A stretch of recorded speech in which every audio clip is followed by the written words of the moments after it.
विश्व 24 न्यूज हर पल आपके साथ।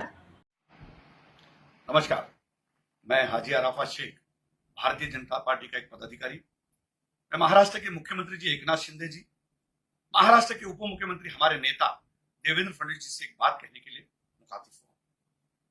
मैं देवेंद्र जी आपसे पूछना चाहता हूं कि जिस तरीके से नीतीश राणे कुछ महीनों से मुस्लिम समाज के बारे में, मुस्लिम अल्पसंख्याकों के बारे में, अब तो हमारे पैगंबर के बारे में जिस तरीके से बातें करना शुरू की, कुछ दिनों पहले उन्होंने कहा नगर में कि मस्जिदों में घुस घुस के मारेंगे।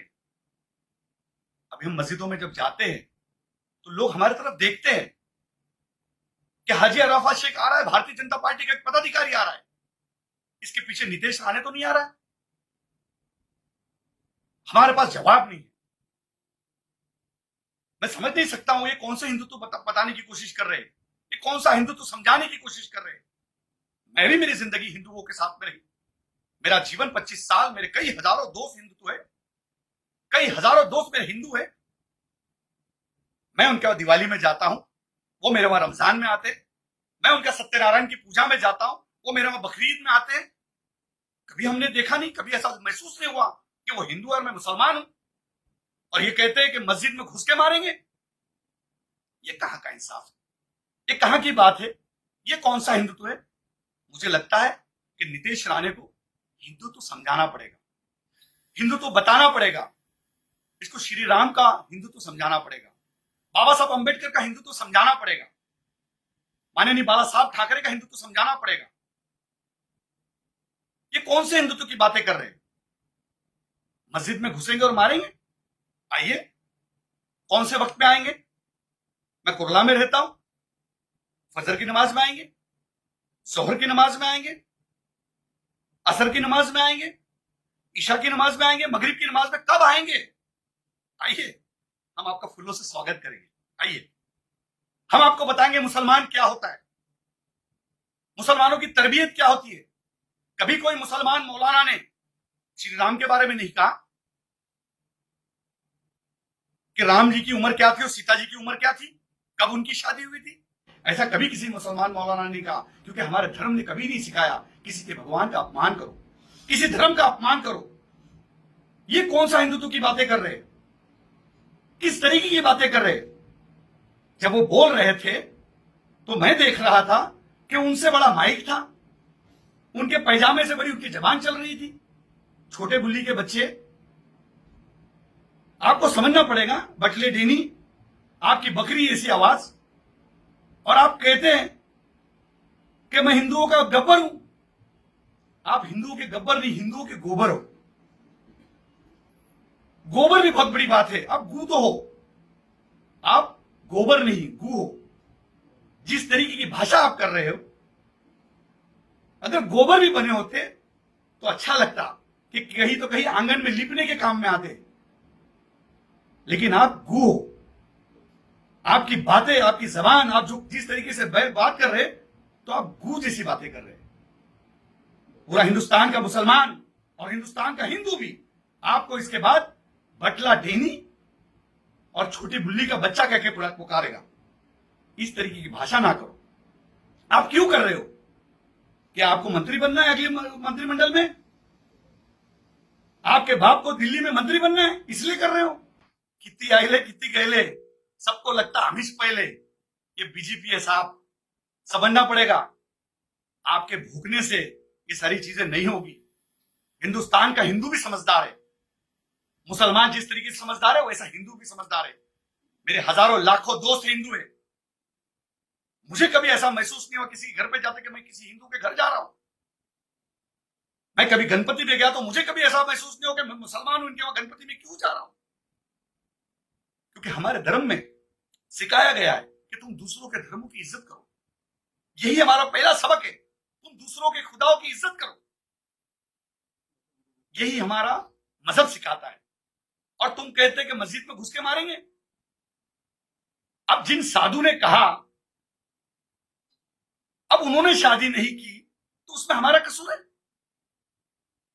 अब उनको नहीं पता कौन कितने साल की उम्र में शादी कर रहा है, किसकी कब शादी हो रही है। लेकिन हमारे पैगंबर के बारे में अगर इस तरीके की बात करेंगे तो ये ठीक बात नहीं है।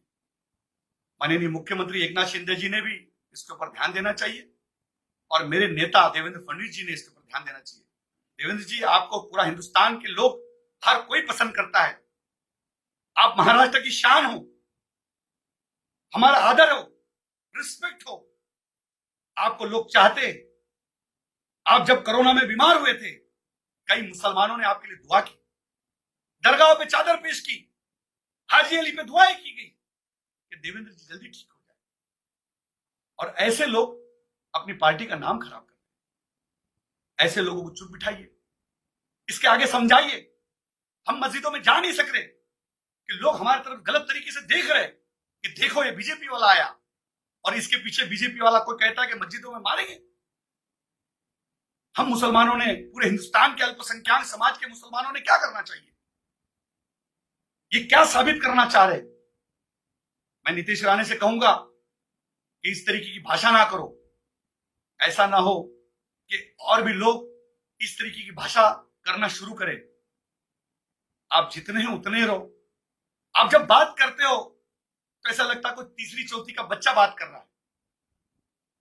माइक से तो छोटे दिखते हो आप, आपसे बड़ा तो माइक दिखता है।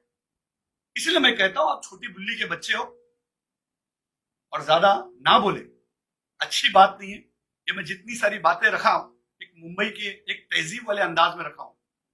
मैं जिस तरीके से हूं, जिस तरीके से मेरी भूमिका है, जिस तरीके से मेरे आंदोलन है, जिस तरीके से मेरा पॉलिटिकल करियर है, अगर मैं उस भाषा में आ गया तो आप कभी भी कोई स्टेज पे बोल नहीं पाओगे।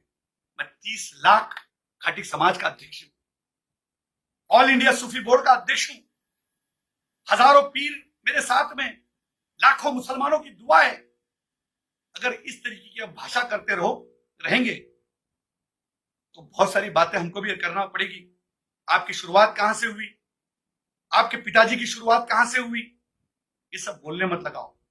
इसीलिए मैं कहता हूं कि इसके बाद बस, अब इसके बाद नहीं बोलना। एक भी वर्ड हमारे पैगंबर की गुस्ताखी हम नहीं सहेंगे।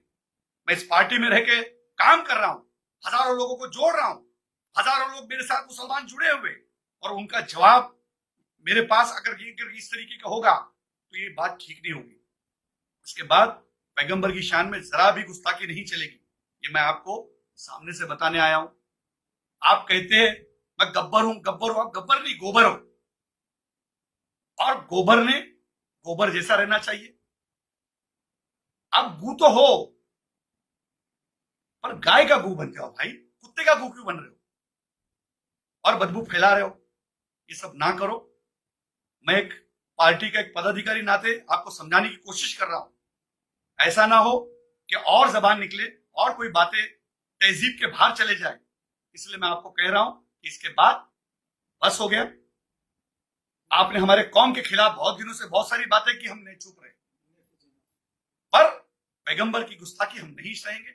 मैं माननीय मुख्यमंत्री जी से कहूंगा, माननीय देवेंद्र जी से कहूंगा, और मुंबई के अध्यक्ष मेरे दोस्त आशीष शेलार जी से कहूंगा कि आप इसे समझाइए, लगाम लगाइए। नहीं तो बहुत सारी चीजें लगाम लगाने हमें भी आती है। इतनी बात आपके सामने रखूंगा, बाकी की बात ब्रेक के बाद। जय हिंद, जय महाराष्ट्र, खुदा हाफिज। राज्यातील महत्त्वाच्या आणि आपल्या भागातील ताज्या बातम्या पाहण्यासाठी आजच आमच्या विश्व 24 न्यूज चॅनलला यूट्यूबवर सबस्क्राईब करा आणि बेल आयकॉन प्रेस करा।